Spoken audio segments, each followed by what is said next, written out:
여러분 안녕하세요. 전직 펀드 매니저가 운영하는 주식경제 채널 86번가입니다. 오늘은 지난 영상에 이어 삼성생명법에 대해서 조금 더 다루어 보도록 하겠습니다. 오늘 영상은 질의응답 방식으로 진행해 보겠습니다. 먼저 삼성전자 지분을 매각하면 삼성생명 이익이 증가하나요?입니다. 답은 네입니다. 실제 매도 가격과 취득 금액의 차이에서 유배당 계약자 몫을 제외하면 손익계산서상에서 이익으로 잡히게 됩니다.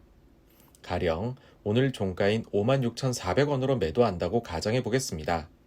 취득 원가를 뺀 차익을 먼저 계산한 후 보유 중인 전자 주식 중 삼성생명법 통과 시 매도해야 하는 전자 주식 수를 구합니다. 그 후 이를 5년간 나누어 매도한다고 보면 매년 매도 차익이 약 5조 2천억 발생합니다.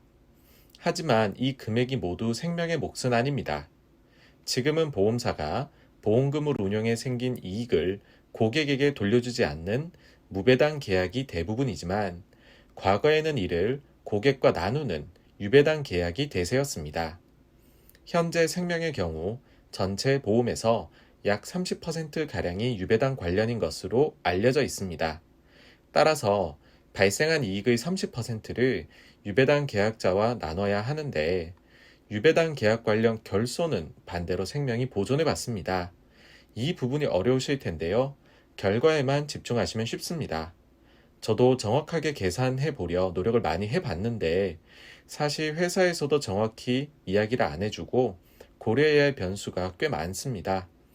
가령 2018년에도 생명이 전자지분을 매각한 적이 있었고 이 당시 유배당 계약자에게 돌아가야 할 몫이 얼마냐 논쟁이 있었습니다.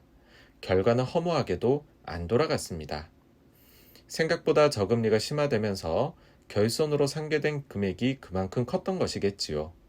대충 숫자를 맞춰보면 매각 차익 중 유배당 계약자 몫이 매년 5천억에서 1조 발생할 듯 합니다.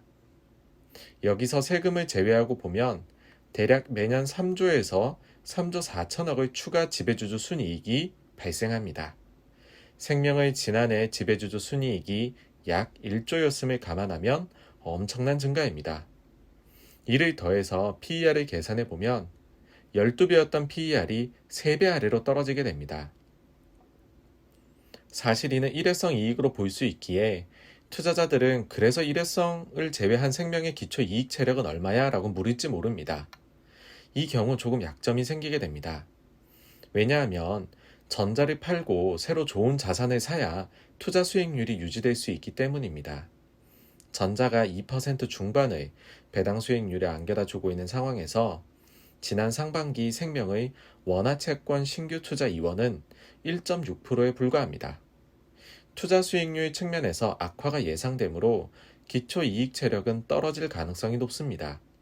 다만 전자 매각이 5년에 걸쳐 발생한다고 보면 이를 단순 일회성으로 보기는 어렵고 꽤 지속성이 있는 이벤트로 볼 수는 있습니다. 다음 질문입니다. 그럼 PBR도 내려가나요? 답은 아니요입니다. 왜냐하면 전자지분은 취득원가로 장부에 적어둔 것이 아니라 이미 주가를 반영한 시가로 장부에 표기되어 있기 때문이죠. 구체적으로 분개를 해보면 전자지분 가치가 100원 상승하면 매도 가능 금융자산 100원, 매도 가능 금융자산 평가손익 100원 이런 식으로 자본에서 기타 포괄 손익 쪽이 늘어나게 됩니다. 즉 전자 주가가 올라가면 손익 계산서에는 변화가 없지만 재무상태표에서 자본은 증가해버리는 것이지요. 결론적으로 현재 PBR은 전자의 실시간 지분 가치가 오롯이 반영된 수치입니다. 따라서 전자지분 매각이 일어나면 유배당 계약자 몫으로 지급될 금액 그리고 매각 차익에 대한 세금으로 지급될 금액이 오히려 자본에서 차감되면서 PBR은 소폭 상승하게 됩니다. 매년 1.8조에서 2.2조 정도의 유출이 발생하게 되어 BPS가 5에서 6% 감소하게 됩니다. 즉 5년 후에는 지배주주 자본이 25에서 30%가 감소하게 되어서 PBR이 그만큼 올라가게 된다는 것이지요. PER을 보면 엄청 호재인데 보험사 가치평가에 가장 기본적으로 적용되는 PBR에는 악영향이라 여기서부터가 좀 골치 아픕니다. 전자 파는 게 생명의 이익인지 아닌지 헷갈리게 될 수 있는 거지요. 물론 전자 지분 매각 차익으로 늘어난 순이익만큼 배당이 증가한다면 주가에 긍정적일 것입니다. 순이익의 3분의 1을 배당한다고 가정하면 11에서 12%의 배당 수익률을 자랑하게 됩니다. 정말 환상적이죠. 그런데 금융업이 규제 산업이다 보니 이익이 늘어난 만큼 배당도 늘 수 있을지는 의문입니다. 최근 하나은행의 중간 배당이 이슈가 되었는데요. 한번 짚어보겠습니다. 금감원이 먼저 올해 경제가 어려우니 중간 배당을 좀 자제하라고 요청합니다. 하지만 하나은행은 배당을 그대로 해버렸죠. 이에 금감원은 격분했고 제도적으로 배당을 제한할 방법을 찾는 지경에 이르렀습니다. 더 파워가 센 금융위에서도 배당 자제를 요청했고요. 이는 어제 오늘의 일이 아닙니다. 금융사들이 배당금을 확정 지으려면 우선 감독기관에 사전 제시 후 구두 허락을 받는 구조로 되어 있다는 것은 공공연한 비밀입니다.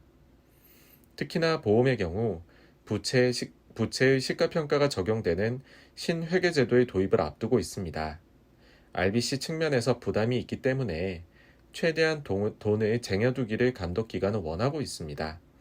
따라서 이익 증가만큼 배당 증가가 있을 것이냐는 확신할 수 없는 영역입니다. 결국 구조적인 주가 상승을 노리기 위해서는 본업에서의 펀더멘털 개선이 무엇보다 시급합니다. 그러기 위해서는 저금리 환경이 개선되어야 하는데 반대로 이야기하면 인플레이션이 와야 한다는 것이지요. 이 같은 측면에서 화재도 생명과 상황이 비슷합니다. 역시나 PER 측면에서는 13배가 8배 초반이 되는 마법이 발생하고요. 배당은 만약 줄 수 있다면 4% 이상으로 상승하게 됩니다. 유배당 이슈는 없어서 자본 유출은 차익에 대한 세금만 존재하므로 자기 자본은 매년 1%씩 5% 유출에 그칩니다.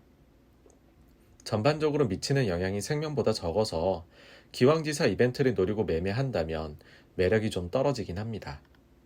사실 여기까지 종합해보면 전자지분 매각과 배당까지 넘어야 할 산들이 많고 미치는 영향도 단기적으로는 좋으나 장기적으로는 경쟁력 약화로 이어질 수 있는 부담이 있기에 게다가 저금리 지속이라는 거대한 부정적 환경 요인이 있기에 주가 측면에서 큰 힘을 가지기 어렵고 단기적인 반응에 그칠 위험이 있습니다. 그럼 지배구조 이슈로 생명 화재는 주가 측면에서 먹을 게 없냐? 라는 의문이 드실 겁니다.